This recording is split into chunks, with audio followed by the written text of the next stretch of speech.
If this was the early part of the decade, tonight would have been prime-time action in NCAA men's soccer. Syracuse and Penn State were formidable forces from 21 to 23 with multiple regular season titles, 2 conference championships, and 1 NCAA tournament trophy. Since then, both teams are trying to return back to the glory days. SU began this season outside the ACC top 10, while over 40% of the Nittany Lions roster are freshmen. But this was a fun trot down memory lane. Syracuse and Penn State drew 1-1 in an early season marquee matchup. Tonight we'll break down the electric scores, the big saves, and a whole lot more. It's Orange Press Pass, and it starts right now.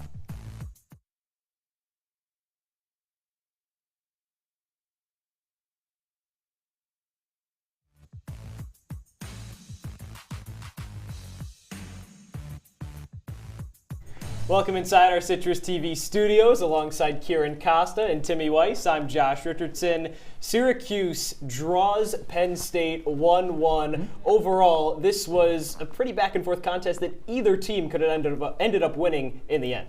Yeah, Josh, either team could have ended up winning it, but one team should have, and that's Penn State. So if I'm Syracuse men's soccer and Ian McIntyre, I'm happy to get a draw out of this one. Penn State controlled the game top to bottom, except the last 2 minutes of play. And yes, if you're a Syracuse fan that tuned in for the last 90 seconds, you'd say you were free on goal with 15 seconds to play. This one should have gone in Syracuse's favor, but no, Timmy, because Penn State pretty much from the opening kickoff controlled this game. Even when they were down 1-0, they never panicked, got to level, and I think they should have probably come away with the result. Yeah, everyone just take a little bit of a breath right now, because that second half had so much action, had so many chances, and Syracuse, believe it or not, easily could have won this game because of that ending.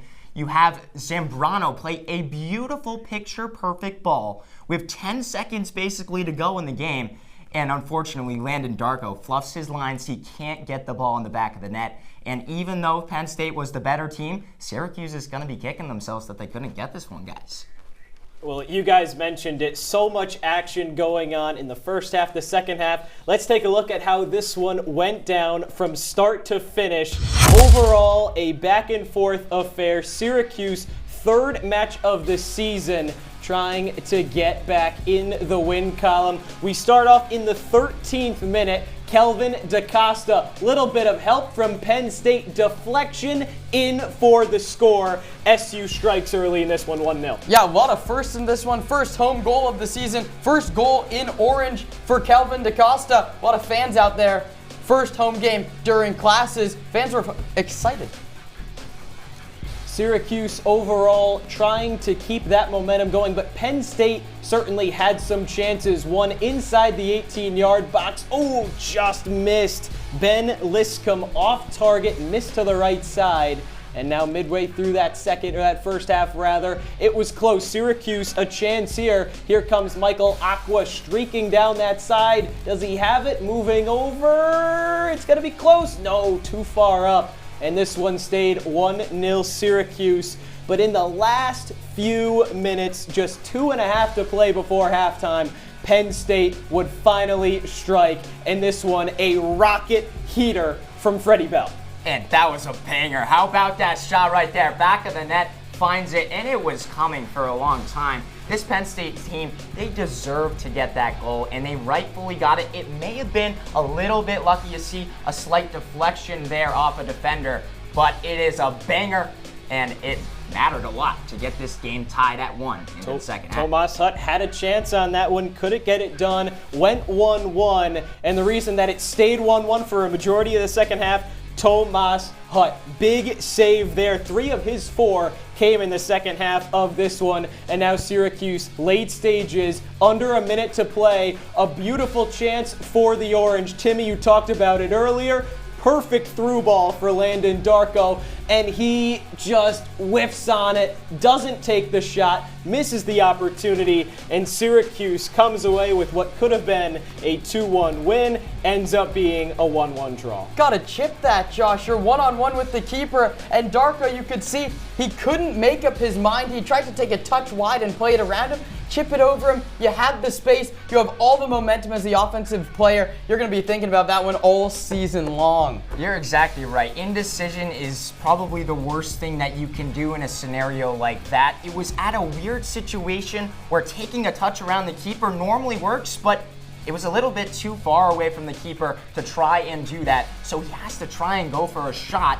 And I mean, a chip could have worked, something away from the keeper. It's just pretty devastating, even though Penn State probably deserved to win. Now, we got to watch this entire game from here in our CitrusTV studios. Somebody that got to see everything up close and personal, our men's soccer beat reporter, Adam Hipsky. Adam, thanks for being at the game tonight, seeing all the sights and sounds. But we have to ask, we need to start this off with the big question. It was a 1-1 draw. The pace of play, talk to me about that. It was so quick. Didn't really feel like either team held possession for very long, especially in that first half. Yeah, you're right, Josh, and neither team did dominate possession. I thought from the get-go it looked like Penn State maybe had an edge in that conditioning department, but as the game progressed, no team really held an edge on either side. But this was something that head coach Ian McIntyre said after the game, was that this was just a good soccer match between two really good college teams, Penn State and Syracuse. Obviously, these programs not in the place that they've been historically, but in a good spot, at least with their current teams that they have right now. And I thought that Ian McIntyre really preached that to his team after the game, and especially when talking with us, was that, yes, the pace of play was there, but also towards the end, Syracuse, this is a learning point for the Orange going forward, where those track meets, Syracuse can gain that edge as the season progresses, still only 3 games in.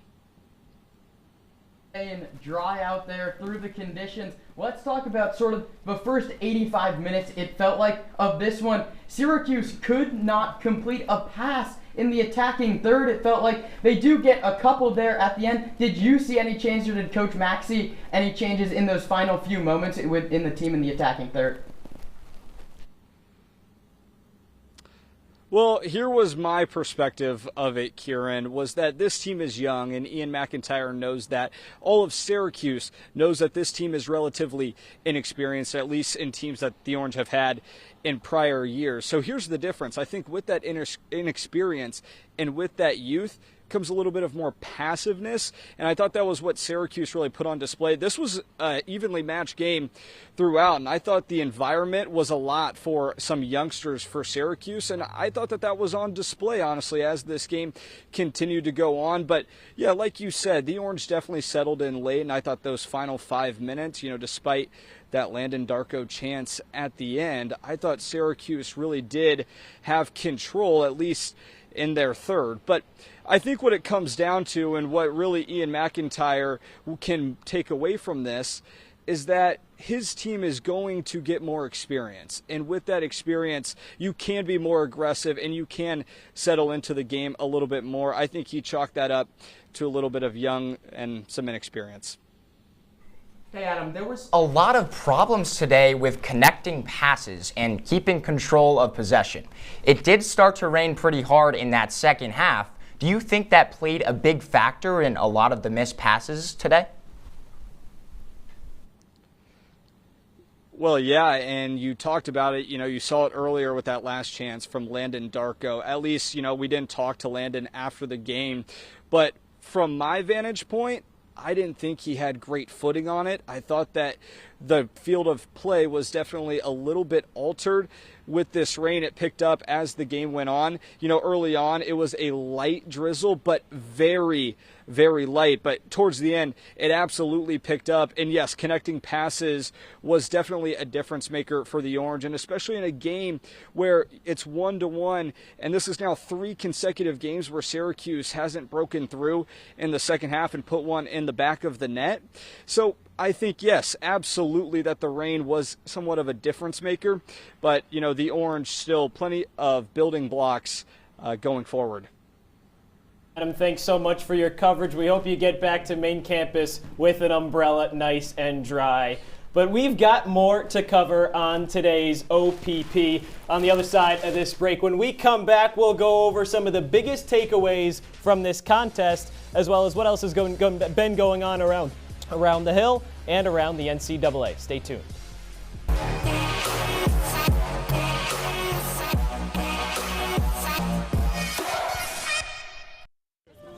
Leaving hot coals improperly extinguished can cause a wildfire. Hey guys, it's Smokey! It looks as if Smokey is going to use the drown, stir, drown, and feel technique. After the first drown, a good start.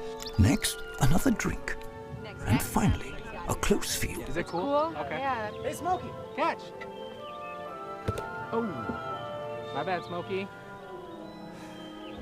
Only you can prevent wildfires. The black truck? Hey, Christina from accounting. Yeah, hi. Hey, I used to date a girl named Christina. Oh, really? Yeah, and then she dumped me for my best friend. You want to see some photos of them that I took? I don't. I thought we talked about this, buddy. Buzzed and overshared again? Yeah. Yeah. I'm gonna call a car. That's a smart idea. So, yeah, I know, that's why I did it. Hey, you're gonna get back to the top of the mountain. Does that mean I'm gonna get back with Christina? No. Oh. No.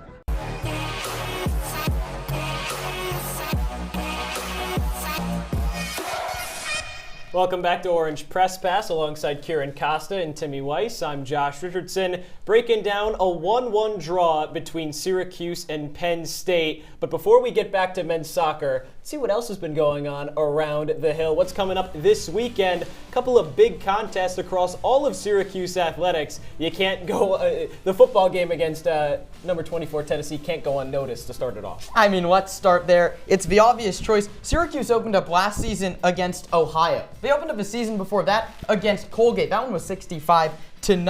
By the way, now you're starting against a team that was in the college football playoffs last year. You're playing in Mercedes-Benz Stadium, and you're playing without Kyle McCord. Steve Angeli has his work cut out for him in his Orange debut. Yeah, I'm very excited for that Syracuse football debut, but how about the field hockey team as well? Starting off their season this weekend, the number 11 team in the nation, they should have a really strong season ahead of them, guys. Two games in the weekend, too, for field hockey. That, but also SU women's soccer in action against Princeton as well, so staying on the pitch in that sense. Let's move around what went on the pitch tonight across the NCAA, because there are a lot of big matchups, a couple big upsets. Yeah, let's go out to the Bay Area to start. No better than the city by the Bay. San Francisco USF takes down number 17 Cal. That's a big upset. The San Francisco team, they bring in a new goalkeeper. There's a lot of different moving parts. They lose their second highest score from last season, Gabe Sarah. He stays in the ACC. He's now playing over at UNC. That's a great start for USF and the Dons, an upset to open up the campaign. Yeah, Kiran, a San Francisco guy yourself, so I know you love to see that result right there. But also, George Mason taking down Virginia. How about that for an upset? 4-1.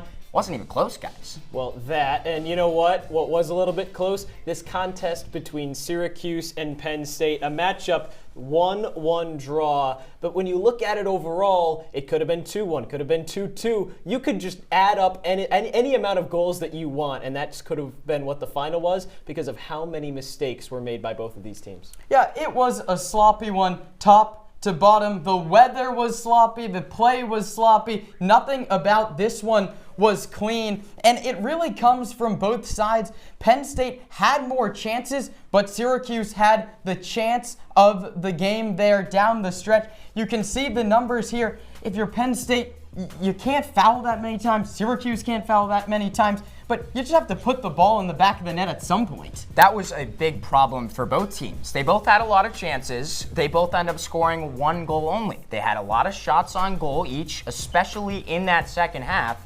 But a lot of it, what it came down to was you're missing a lot of passes, like we discussed. And maybe the rain did play a factor a bit in that. But some of the times, easy balls that they were missing, and you just got to be a little more clinical with that. Yeah, no adjustments either, Timmy. It felt like in the first half, Coach Mack said he wanted to make changes in the second half, and I just didn't see him. Double-digit fouls for Syracuse, the most this season, albeit through 3 games, and also the 3 Penn State yellow cards. So when you combine that, obviously this game we've talked about it. Syracuse had an opportunity late in the game, but Penn State had so many chances early on to put the Orange away for that late possible score to not even matter. They were the main one that was missing all of the chances. We talk about Syracuse a bit. They were missing some chances. But Penn State had a number of very good chances that they just were missing the net. They had one where the guy was right in front of goal and he barely whiffs the shot. I mean, simple little things that they couldn't get it on goal and couldn't cause as much trouble for Thomas Hutt as he needed it. 35th minute, it was a 2-on-1 situation for Penn State. The pass just straight behind him. Maybe that's when the rain started falling, but you can't blame the weather forever. You're playing up here in the Northeast. The weather's not going to be perfect. You have to score no matter the conditions. It's a game played outside. If you're Penn State, you're happy that you're creating chances this early in the season, but at some point you have to put them in the back of the net. And look, guys, overall, Penn State missed a number of opportunities. But what can't go unnoticed was what Thomas Hutt did in goal for Syracuse, because the second-year starter was fantastic in cage. Not a whole lot more you can ask for from a guy like that. Yeah, he's a veteran, he's a captain, and he showed it today, and he's the only reason that this Orange team came away with any sort of result. They do get the draw. The second half, he was all over the place. He was punching it out from the corner. He made a couple nice plays on balls coming in, and there was one specifically around 15 minutes left. I thought it was heralded from the top corner. Thomas Hutt said, "No, sir." I wouldn't say it was just one, Kiran. He made 4 incredible stops in that second half. Every single one of them full extension. And a couple of them as well were on rockets of shots. A couple of them were on curlers of shots. A couple of them, his feet were moving all the way to one way, and he'd have to redirect himself. Amazing agility from Thomas Hutt. He was awesome. And guys, I think it's pretty safe to say Thomas Hutt, your OPP player of the game. The 2-year starter, 2-year captain, was lights out for the Orange. The only reason why SU didn't lose this game 3-1, 4-1, 5-1, however many you want to say, because he was spectacular in goal, deflecting whatever he needed to, making all of the big saves and all of the big time moments. That is what you need out of your captain. That's what you need out of your starting goalkeeper. And the only way that Syracuse goes anywhere for the remainder of this men's soccer season is with him playing at his best. Well, we'll move on after this break because we've got some film to go over. Kiran and Timmy get to break down a couple of plays from tonight's contest between Syracuse and Penn State. Don't go anywhere.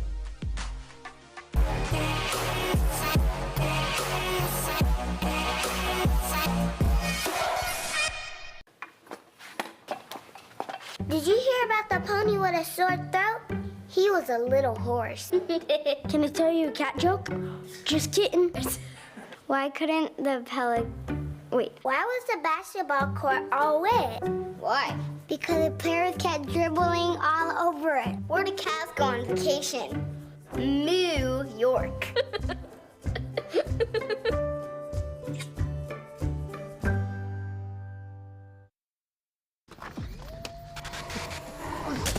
Multiple studies have shown that marijuana can slow both driver reaction and response time, which can be really dangerous. He's here. He's here. Wait. What? I can't drive. Why? My. Oh.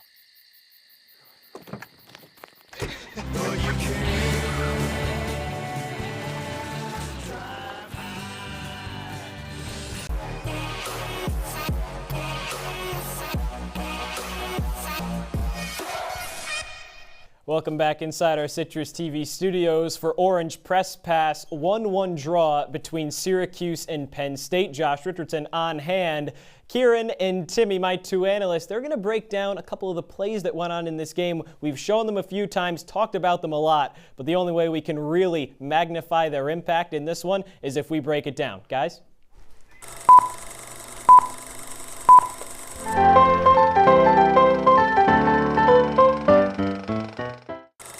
To the film room, everybody. Only 2 goals scored in this game, so let's start with Syracuse. They did have the first tally, and it was a big one to get out in front. We start here, you see 13th minute. The ball is going to go wide. We'll get that going in just a minute, and let's take a stop. We'll see this ball crossed in here, put back, let's stop it right there. So he gets it. That's Kelvin DaCosta. Second year here in Orange. He yet to have a goal. You could see it just a moment ago how high he got up to get that ball on the volley. Me and Kelvin have the same last name. I think he has about 500 times the athleticism. His leg is almost all the way up over his hip. It's a laces volley here, and you can play it. It does get a deflection, but they don't ask how. They ask how many, and that was the first one for Syracuse. Beautiful goal. Yeah, I mean, to hit it with that power from that shot, you just gotta love to see stuff like that. But Penn State, they wanted to answer with some stuff of their own. So here they are on the counterattacks. Penn State has been struggling to get a chance, a big chance, but they've been kind of trying as much as they possibly can. So they're finally gonna move it a little bit down the wing and get themselves into an opportunity where they can get something going. And as they get it over towards the center of the pitch, it's moving forward, and right as it gets to the top of the box, you see that ball right there. I mean, you can see what's about to happen here. It falls perfectly into place to the man Freddie Bell right there. But what he's got to do, this looks easy, right? It's dropping right to him. It's coming right at him with a little bit of pace. He's got to catch this perfectly on the laces if he wants to drive this hard and into the back of the net. And what did he do? He hit a banger right into the back of the net. You got to love the technique on that shot right there. It was beautiful. Where did you learn that technique, Timmy? Crystal Palace battling relegation across the pond, but their products here doing quite well. Yeah, his grandfather was a Crystal Palace player. It must run in the family or something. Kiran, I promise, Kelvin DaCosta has 5,000 more levels of talent than you do. But that's neither here nor there. We're almost done here on Orange Press Pass, but still a little bit more to go over. We'll take a look at the national rankings in all of college soccer. Plus, Kiran and Timmy get to sound off on this contest. Don't go anywhere. Orange Press Pass will be right back.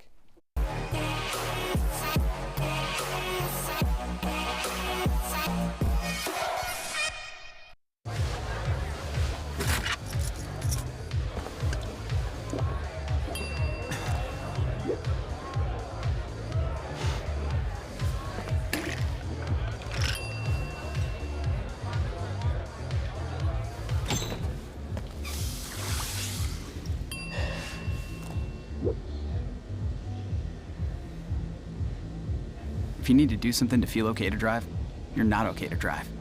Don't drive buzzed.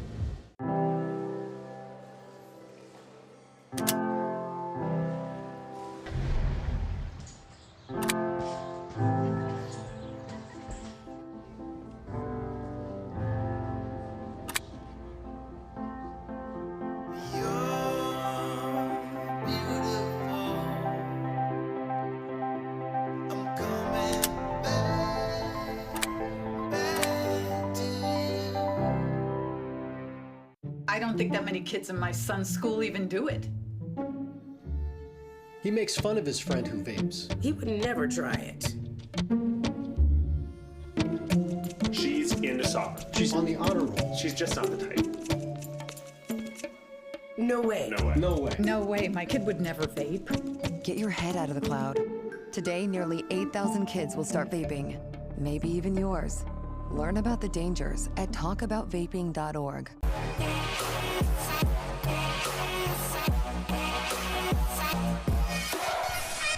Welcome back inside our CitrusTV studios alongside Kiran, Costa, and Timmy Weiss. I'm Josh Richardson. It's Orange Press Pass. Syracuse and Penn State draw 1-1 on the pitch.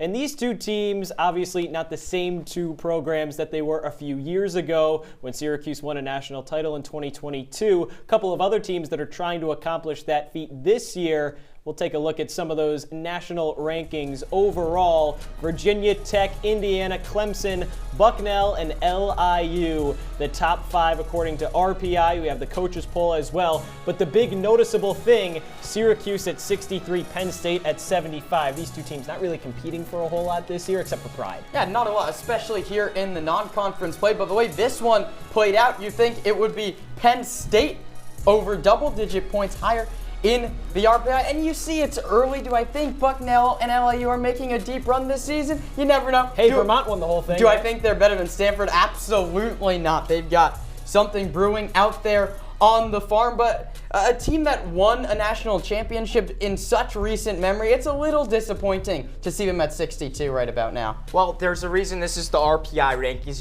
There are some teams on there that you're not expecting to make a deep run into the NCAA tournament, but you got to talk about those teams that are on there, like Stanford and like Virginia, just total powerhouses of programs. The programs that Syracuse is going to be facing all year long in ACC play that are going to be really tough to take down. If I'm a Penn State men's soccer fan, though, I'm a little bit disappointed. You're coming off your first time you finished bottom of the Big Ten, 10th out of 10. Last year, you would have liked them to pick it up a little bit coming into this season. And these are two teams that expect to be in the top 10 around that every single year. So when they're not competing, it feels a little weird. Doesn't feel right for these two squads. Well, guys, we're almost at the end of our show tonight, but I want to give each of you one more chance to give me how you really feel about this contest. Syracuse and Penn State, the 1-1 draw from SU Soccer Stadium, third game of the season for both squads. And now for you two, it's time to sound off.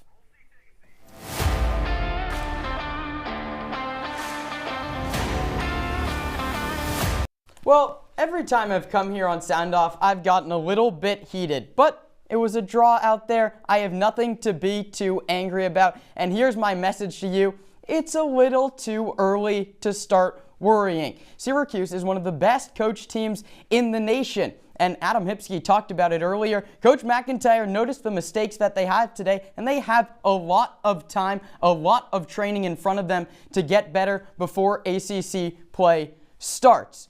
Defensively, they looked fine. Penn State had their chances. Tomas Hutt looked amazing in the cage for the Orange. There's a lot of time left here on the season. Don't hit that panic button just yet. Don't even get close to hitting it. This is a well-coached team. They have some veterans. The young players will learn. Syracuse men's soccer will be okay.